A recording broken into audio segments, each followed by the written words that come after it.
So Kokoro Connect was one of those anime that I watched at a formative shift in my life. One of the many shows from roughly that time period that stuck with me a lot. To my memory, it came out and I watched it back before my freshman year of high school. I didn't have a grasp on what exactly high school life would be like, so even though the school systems are very different between America and Japan, there was a certain sense of wonder of what my experience could or would be like.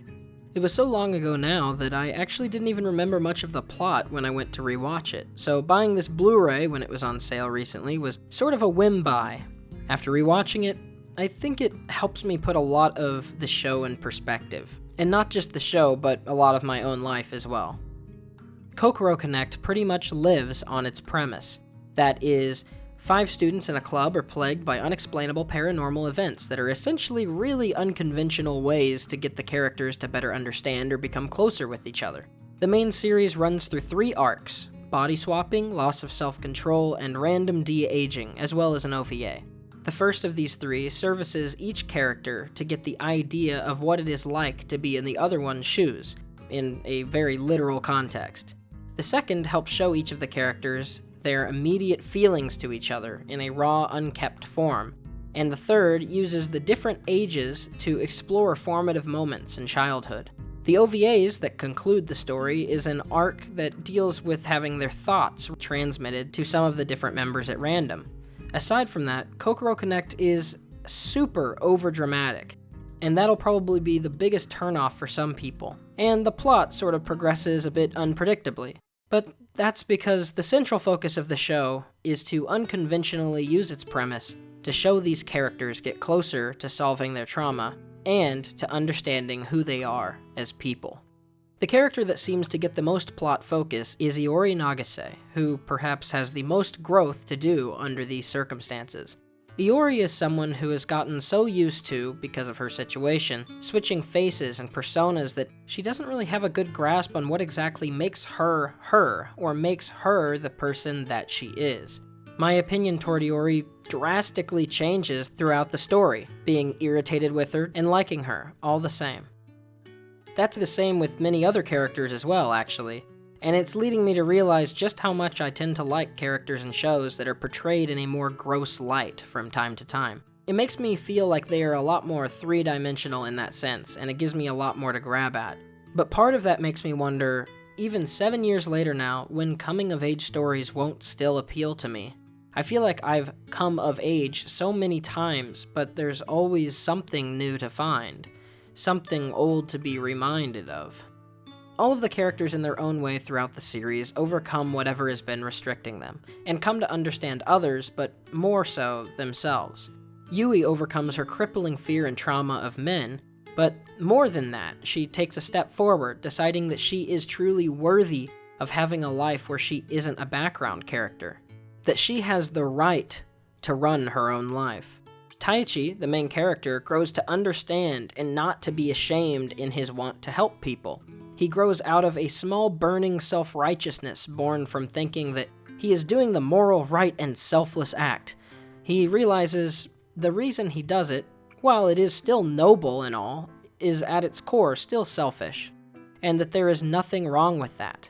Some of the characters say truly unlikable and disgusting things to each other throughout the series, and display mindsets that are clearly flawed, but it offers so much better of a groundwork for sitting and better understanding themselves. I finished high school and a few years more, and to look back at the series with this duality of perspective was both really cool and nostalgic. It was entertaining and fun, but at the same time, honestly, it got to me. Even now, I think grasping exactly what makes you, you is a difficult thing. In this show, they display this by Taichi insisting that he could recognize Iori, no matter whose body she was in, that there was something beneath her personality and looks that could identify her. But at the end of the day, he couldn't do it. Same with when each of their thoughts are made open to each other in the OVAs. Hearing all of the bitter, self-victimizing thoughts created a gross perspective between the characters. The show is really begging you on its hands and knees to ask yourself the same so obvious themes that it's laying into its plot. What defines you as a person and makes you who you are? We all act a little different around different crowds. I think it's right to say it's how we act when nobody watches. That's character, after all. But I wouldn't be too hasty to disregard our interaction with other people in our life as not truly us. After all, would that mean that we never truly interact with one another? I don't think that that's accurate.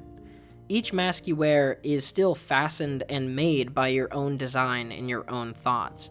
And even if it's meant to cover you, it still says something about the designer who created it and put it on. Still, having a grasp on things that you do and don't enjoy, the way that you think, and the reasons why, things like that are important to your identity. I'm putting this in the last half of what I assume will be a less viewed video, so I'm gonna open up a little bit more because it's been a while.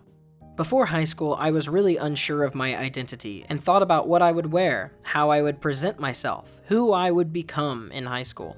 I ended up switching in extreme ways through those couple years and continued to slowly tip back and forth, slowly solidifying my identity through what I wore. Looking back, I feel really sad, thinking after high school to my first year of college, even just a couple years ago, to how I used to be. I was skinnier, I wore nice rolled-up sleeves on my button-up, my skinny khaki pants and Vans, a black guitar soft case on my back. I rode my penny board to easily travel between classes, was an officer in my frat, had the only good, kind, and understanding girlfriend I've ever had. Becoming isolated from most of my past real-life interactions this last year has also put me in a new strange position when it comes to my identity. Genuinely, people have referred to me as hiding more than by my real name in this last year, and it's not even comparable at what the margin of difference is. It feels like I wanted my YouTube to make things I want and talk about things that I like to express my true self, but it almost feels like that identity, that paper bag man, is starting to eat the real me, like maybe there's not so much left. Maybe there wasn't exactly a big difference between who I am online and who I really am anyways, but most people I know, that I talk to, that I interact with, who know me, knew me first as my YouTube avatar. And that's just strangely unsettling. It isn't necessarily bad, but it definitely adds another level to this idea in Kokoro Connect of what makes you, you. I'm the same voice, but I have a different name and body, talking about different things than I would to my parents or my past in real life friends. It just makes me a little scared sometimes. What I think is, I feel jealous of my past self sometimes. I feel like I looked so much better put together. I actually had friends that I regularly talked to and hung out with, people who relied on me, someone who loved me. I just occasionally look down at myself at my computer and wonder what happened. I still feel like the real me is inside, but it feels wrong. That is sort of the identity I think of when I think of me. The me of 2 years ago. In a weird way, though, I feel more on track than ever. After spending 2 years on YouTube, it's starting to grow somewhere. I have a gym membership, and I'm going multiple times a week to get back in shape. I had a trip to LA based on the gracious donations and YouTube AdSense that doing this has brought me, and got to meet people that I had never imagined I would. In a way, I'm a much better defined person now. It's much more my speed than a lot of the other stuff that I think of my old self doing. I think that people will always have a disposition to pity their current selves and favor the past when they're given a chance. Sometimes I end up dwelling in that. There are lots of positives now, and a lot of negatives that I never would have imagined. It's all a trade-off, but I promise I'm not just ranting. This really does tie into Kokoro Connect. Kokoro Connect is not a masterpiece. It's a flawed show with a unique and interesting premise, but the ideas it raises, whether old or new, watched in 2012 or 7 years later, I think can still connect with just about anybody. I think even if it might occasionally put you in a bad mood or make you sad, taking opportunity to introspect and get a better footing for your direction is sometimes something that everyone should try to do more often to improve. So to the show, I'm grateful for that at least.